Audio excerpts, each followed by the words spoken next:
Hi, I'm Wayne Hoffman. I'm president of Idaho Freedom Foundation, and I want to take a look at a debate between the gubernatorial candidates that was held recently and the comments that were made with regard to CBD oil, because there are a lot of allegations made, some comments made that deserve a little bit more reflection. First of all, I need to explain CBD oil is an issue that we at the Idaho Freedom Foundation have been working on for the last few years, and basically all it is it's a compound that comes from a cannabis plant. It can't get you high. It cannot at all. Even if you were to swim in it, drink gallons of it, it cannot get you high. However, it has been shown to have a lot of medicinal purposes, and it's been proven effective in stopping epileptic seizures in some kids. So here's the debate that was held with the gubernatorial candidates. Natalie, I believe it's time for our final question. Our question comes from Alexandria, and here it is, gentlemen. What role will CBD oil have in Idaho's future in your administration? Mr. Labrador, first response. Thank you. I think CBD oil should be legal in the state of Idaho. I think that every family should have an opportunity to use CBD oil. I believe it's wrong what the state is currently doing is by excluding certain people from being able to use CBD oil. And I think, frankly, what happened in the state legislature this year is shameful. The fact that the state legislature did not have the hearing. It's okay to oppose legislation. If the governor and Brad Little opposed the legislation, they should have held a hearing and let the people of Idaho know why exactly they didn't hold the hearing. They didn't want CBD oil to be legal in Idaho. I believe it should be legal. I think it should be available to families in Idaho. To be clear, what happened was the bill to allow CBD oil passed the House with overwhelming majorities, and then it got to the Senate, and the governor's office actively worked to make sure that there would not be a hearing on the bill in the Senate.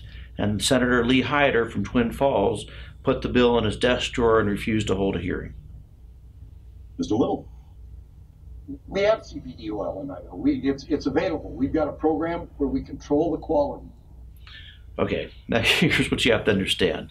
So yes, we sort of have CBD oil in Idaho. We have a program because, after all, anything good comes from a government program. What happened was, after Governor Otter vetoed the CBD oil bill in 2015, he signed an executive order that said, we, the taxpayers of Idaho, are going to subsidize a clinical study on behalf of GW Pharma.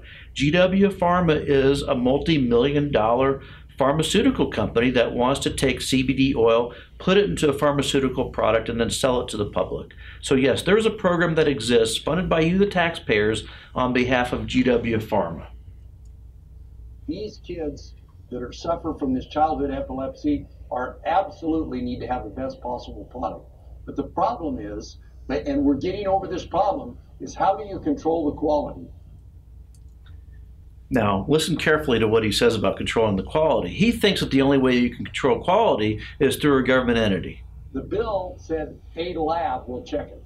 That's not actually what the bill said. What it said was an independent lab will verify the content. So it's not just some kind of random lab, where Dustin Hurst can open up a lab and sell CBD oil and claim it to be CBD oil when really it's something else. Not what kind of a lab, not a lab that's certified by FDA or anybody else.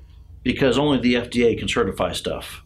Just the lab will be the ones that certify this CBD oil.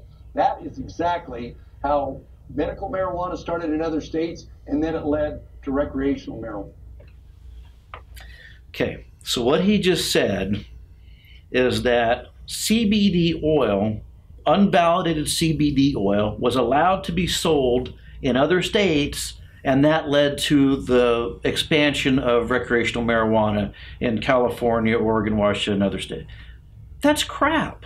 That never happened. Nowhere in the history of recreational marijuana did it start with allowing CBD oil. And in fact, guess where CBD oil is allowed today? It's allowed in every state that surrounds us, including Utah, which does not have recreational marijuana. We need quality controlled CBD oil, which is available in Idaho for these kids. Okay, there are only about 30 slots. There's vacancies right now. There's vacancies in the program because the program sucks. No one wants to be part of it. If you're one of these children, there's a program in Idaho. We are anticipating For 30 kids. in the next month or two, it'll be available broadly and all over the United States. But Idaho's leading the nation. Okay. I hate it when people say Idaho's leading the nation and stuff, as if somehow we're the only state where GW Pharma is doing clinical studies. That's not true. Clinical studies are happening all over the place. We're subsidizing a pharmaceutical company's work that they should be paying for all on their own. If that's leading the nation, sorry, that's pretty bad.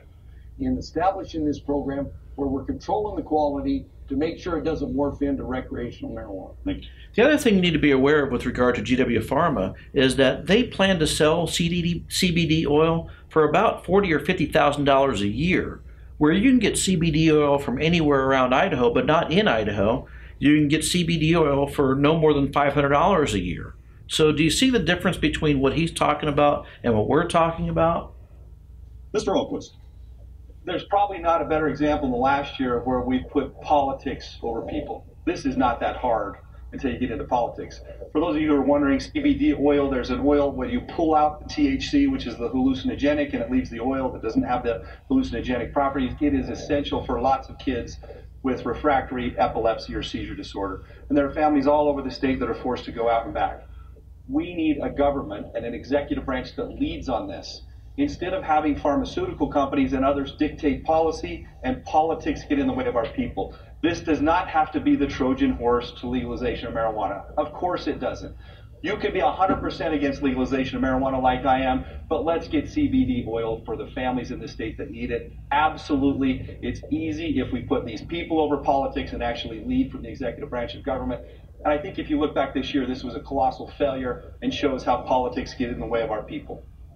He's missing one point, though. There are CBD products that contain THC. The thing of it is that the CBD contents overpower the THC. So in other words, even if it has a little bit of THC in the CBD oil, that still can't get you high. In fact, there are CBD products containing as much as 40% or more THC to CBD, and you still can't get high. The point is that this CBD compound is not as dangerous, not as scary as people make it out to be. Mr. Labrador, 30 seconds. What happened in the state legislature should have never happened. If Brad Little and Butch Otter were against the bill, they should have worked with the state legislatures, with the Senate and the House, and found a way to draft the legislation in a way that would be acceptable to them, or at least allow the committee process to work. If the committee process works and it passes in the committee and it passes on the Senate floor, then Butch Otter could have vetoed the bill if that's what he wanted to do. But to get in the way, to actually have a backroom deal to make sure that the bill did not even make it to the floor, that will end with the Labrador administration, and we will make sure that things are held in the open and that the people of Idaho are heard and that the people of Idaho are respected. Mr. Little. Well, first of all, he's right in part and wrong in part. He's right in that you have a process in Idaho where the executive branch is dictating what the legislative branch does. That's happening. It's been happening. It's a real problem. There should be a separation of powers. Labrador doesn't have the ability, were he to become governor, to dictate how the legislative branch operates. So even that isn't. He might choose to stay out of the legislative branch, and that would be a good thing. But the point is that he's 100% correct when he says that if you hold a hearing on something, it's amazing the things that you can learn. And when you learn things, then you can make a decision about whether to support a bill or not support a bill. You might even say, this is a good bill, except that we need to make some changes. Maybe you'll address them, add some clarity to the concerns that Brad Little happened to have. But you won't do those things if you just say, oh no, we just can't hold a hearing on this, which is typical of the state legislature in too many instances. The committee process, it did pass the House and it was held up in the Senate. But every day in Congress, in state legislators, there's bills that don't get heard. Now, I have no problem with that bill getting heard because I believe that the position that I have is that we should have CBD oil. but it should be quality control. To be clear, he says he has no problem with the bill being heard, but you didn't see him running down there and saying, hey, you ought to hold that bill. Only now is he making that allegation. But this quality control thing is really driving me crazy, as if the only people that can quality control something is the federal government. Don't we want to be independent of the federal government? We don't have to be beholden to the FDA or any other federal regulatory entity to tell us what's safe to put in our own bodies.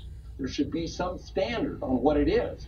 Because if you don't have a standard, it is literally the camel's nose under the tent. It's not literally the camel's nose under the tent.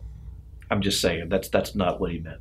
To start off with recreational marijuana or medical marijuana and then get to recreational marijuana. There's just no way. There are people out there, they have no interest whatsoever in using recreational marijuana, even medical marijuana. All they want is access to this product that will relieve them of their pain. I see it all the time. I hear it all the time. And by the way, I'm one of those people.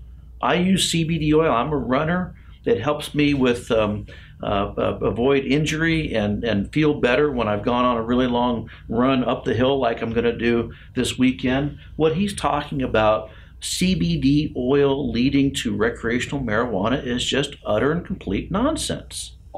Look at the advocates of it. They say that. They say that in their No, they don't. literature.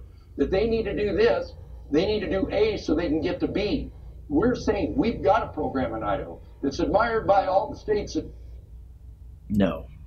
Go look it up. Do your own research. See what existence there is, some proof that all these states are admiring us because we're spending our taxpayer dollars to fund a private company's pharmaceutical research.